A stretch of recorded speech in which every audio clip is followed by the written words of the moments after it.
Assalamualaikum warahmatullahi wabarakatuh. Halo semuanya, kami dari kelompok 6. Di sini kami akan menjelaskan materi mengenai hubungan sistem endokrin dengan sistem reproduksi pada wanita dan pria. Sebelum dilanjut, perkenalkan saya Salwa Faisal Nuriana dengan nomor NIM terakhir 42. Saya Ririn Ardianingrum dengan NIM terakhir 2. Saya Veronica Ristimo Alima dengan nomor NIM terakhir 13. Saya Diana Wangulan dengan nomor NIM terakhir 14.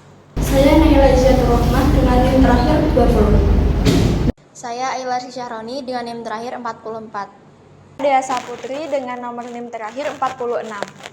Saya Irma Priya Chandran Dias dengan nomor NIM akhir 50. Saya Saskia Cinta dengan NIM 55. Estrogen dan progesteron merupakan sebuah hormon seks wanita yang diproduksi oleh kelenjar gonad ovarium, yang dimana di dalam tubuh seorang wanita dapat mensintesis 3 jenis hormon estrogen, yaitu estradiol, estron, dan estriol. Di mana dari ketiga jenis tersebut, ovarium mensintesis estradiol yang berperan dalam perubahan spesifik jenis kelamin pada masa pubertas, seperti ovulasi bulanan dan menstruasi, serta karakteristik seks sekunder, yang dimana tidak hanya dihasilkan di ovarium, tetapi sebagian kecil estrogen dihasilkan oleh korteks adrenalin dan sel-sel lemak di jaringan adiposa dan plasenta. Tetapi sebagian besar estrogen dan progesteron dihasilkan oleh ovarium. Sebelum pubertas, hipotalamus mulai mengeluarkan sejumlah kecil hormon yang disebut hormon gonadotropin atau GnRH. GnRH akan berdiferensiasi ke kelenjar pituitari melalui aliran darah. GnRH akan mensekresi kelenjar pituitari sehingga menghasilkan hormon perangsang folikel atau FSH dan hormon luiteinisasi atau LH. Ketika memasuki masa pubertas, hipotalamus mulai mengeluarkan GnRH. GnRH akan menghasilkan hormon FSH dan LH yang akan membuat folikel ovarium berkembang sehingga menghasilkan hormon folikel ovarium. Setiap folikel ovarium akan terdiri dari cincin sel folikel yang mengelilingi oosit primer. Ketika folikel ovarium berkembang, sel folikel akan berdiferensiasi menjadi sel TK dan sel granulosa. Yang keduanya berperan penting untuk mensintesis hormon estrogen dan progesteron. Kemudian sekresi hormon-hormon ini berhubungan langsung dengan siklus menstruasi. Siklus menstruasi umumnya berlangsung selama 28 hari dan berpusat pada lonjakan FSH dan juga LH yang terjadi pada hari ke-14 yang memungkinkan untuk ovulasi. 2 minggu sebelum ovulasi disebut fase folikular, di mana fase ini hormon estrogen sebagian besar diproduksi. Kemudian 2 minggu setelah ovulasi disebut fase luteal, di mana hormon progesteron dominan diproduksi. Pada fase folikular ini, lapisan endometrium menebal yang mengakibatkan terjadinya reseptor progesteron. Kemudian pada fase folikular ini, estrogen meningkat, akan tetapi mengakibatkan pituitari mengeluarkan sedikit FSH. Tepat sebelum ovulasi, kadar estrogen sangat meningkat. Hal itu membuat pituitari sangat lebih sensitif terhadap kerja GnRH, sehingga mendapatkan umpan balik positif terhadap FSH dan LH menjadi ovulasi. Fase luteal progesteron berikatan dengan endometrium dan menstimulasi ovulasi kelenjar endometrium yang mengarahkan ke rahim untuk menghadapi kemungkinan kehamilan. Jadi fertilisasi progesteron dapat mendapatkan sinyal umpan balik negatif terhadap fase luteal yang menyebabkan hipofisis yang mengeluarkan kadar LH dan progesteron juga menurun sehingga mengeluarkan menstruasi.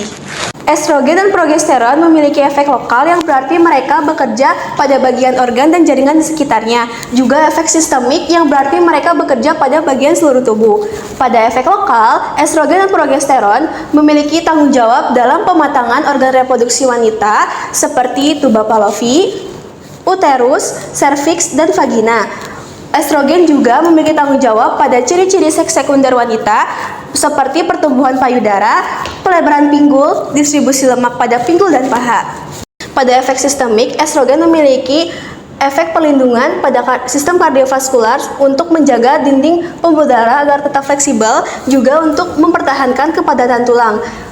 Estrogen juga memiliki fungsi untuk menurunkan kadar kolesterol LDL. Untuk progesteronnya memiliki fungsi untuk mempertahankan kekuatan tulang, juga untuk elastisitas kulit. Selama masa kehamilan, plasenta mengambil alih estrogen dan progesteron. Estrogen dan progesteron diperlukan untuk mempertahankan kehamilan. Estrogen berperan untuk menghasilkan estriol. Kemudian estriol dan progesteron berperan penting untuk mempersiapkan payudara untuk menghasilkan ASI setelah melahirkan. Testosteron adalah hormon steroid yang dihasilkan oleh kolesterol yang berfungsi sebagai androgen utama pada pria. Sebagian besar testosteron diproduksi oleh testis, tetapi sebagian kecil disekresikan oleh adrenal, kelenjar segitiga kecil yang terletak di atas ginjal. Produksi testosteron diatur oleh kelenjar hipofisis, kelenjar yang terletak di dasar otak. Kelenjar hipofisis mengalirkan hormon yang disebut dengan hormon LH, hormon yang mengalir ke aliran darah menuju ke testis. LH berikatan dengan sel testosteron khusus yang disebut dengan sel laktus yang terdapat pada testis. Sel lateks berfungsi sebagai pabrik utama untuk memproduksi dan mengirimkan testosteron ke tubuh.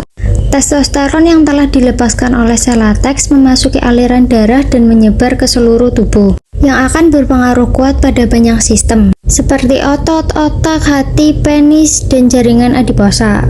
Testosteron ada dalam beberapa bentuk, seperti ketika bergerak di dalam aliran darah, testosteron akan melayang bebas dan berinteraksi dengan protein tertentu. Albumin adalah protein yang diproduksi di hati dan akan berikatan pada testosteron. Protein lain yang disebut globin, pengikat hormon seks, menciptakan ikatan yang sangat erat dengan testosteron bebas. Dan testosteron yang melekat pada albumin dapat masuk ke dalam sel untuk memberikan efeknya pada fungsi organ. Oleh karena itu disebut testosteron bioavailable, adalah testosteron yang berfungsi dalam tubuh melekat tetapi tidak dapat masuk ke dalam sel. Pada dasarnya terperangkap di dalam aliran darah dan dipecah oleh tubuh di prostat.